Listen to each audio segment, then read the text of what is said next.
Hi, my name is Sean, and today we're here to talk about positions of the feet.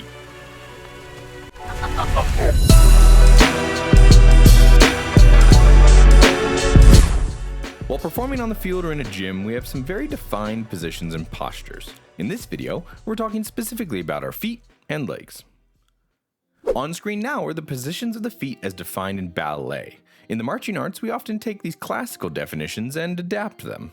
We'll only extend our turnout to 45 degrees per leg or 90-degree angle between the feet. So, let's break it down. Let's start with potentially the easiest position, parallel first. Here, our heels and toes are parallel to each other as if you were wearing skis. One thick line is formed by your feet pointed in the direction of our choice. In this case, we'll point that line straight forward. Try this on your own. Next, this opens up to first position, also known as turned out. From parallel first, our legs rotate out 45 degrees to form a right angle in our heels, 90 degrees. Try this one on your own. Note that the visible rotation in our toes is actually initiated from our hip. Our entire leg acts as one column to turn outwards 45 degrees. To test this, you should be able to bend your knees and have your knees head out the same direction as your toes. This is our default position for sections of the band or drumline.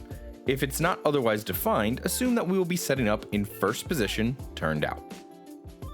Make sure to balance your weight just like you do in our points of alignment, taking it ever so slightly forward. Think about the arch of your foot or the widest part of your shoe carrying the weight. Now that we know first position, let's transition to second. Second position is the open position of first. From first position turned out, we step the same distance as the width of our shoulders. This should be generally comfortable and stable. Try this now. This position will commonly be used to ground ourselves in preparation for or recovery from choreography. This will be the most common position for color guard as it allows you to counterbalance the weight of your equipment better than a closed position. When transitioning from first to second, unless otherwise defined, this should be with a straight leg tendu-like motion. This is an efficient movement with minimal waste, but it also allows you to remain tall and lifted through the exchange of your weight. Make sure you have equal turnout through both legs. It will be very tempting to turn out further from the foot you step out with, but we should have our equal turnout just as in our first position turned out. What comes after two? That's right, third. Third takes us back to our closed positions. Starting with first position turned out, move the left heel to meet the arch of the right foot. This will be referred to as third position on the left. Feet and legs remained equally turned out from the hips, and in our case defined as a total of 90 degrees. Try this on your own. This position allows us to look a little skinnier through the legs and therefore more majestic or stoic. Make sure to keep your hips square to the front while pushing into third, not allowing one hip to move forward into the stance. This position can also be taken on the right, which indicates that our right heel is in our left arch. Feel free to try this now. After our closed third position, we can now open up to fourth position. Fourth position is like second position, except that we take this open step forward. Starting with the third position on the left, step forward with the left heel at the same distance as your shoulders are wide. Your heel should push forward into this, taking your body weight with you. When arriving at fourth position, your heels should be directly in line with one another on a single ski. If you were to turn your body to the side, you would be riding a snowboard.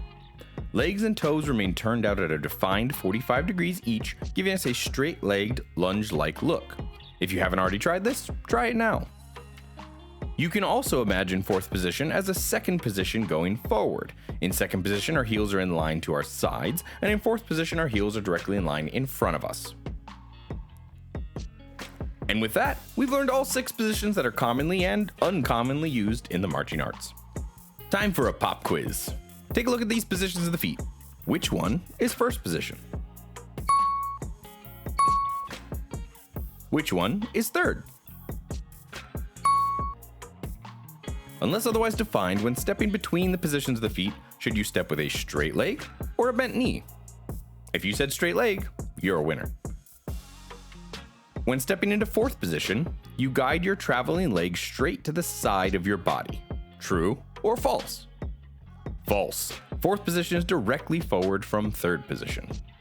Finally, can you identify which of these ballet positions is not in the ones we taught today? This one right here. In the marching arts, we will typically utilize a 90-degree turnout, which may differ from any ballet training you may have received. And with that, congrats! You're now master of the positions of the feet. Take this new knowledge and go stand around or something. Thanks for watching and be sure to check out the next video. Bye!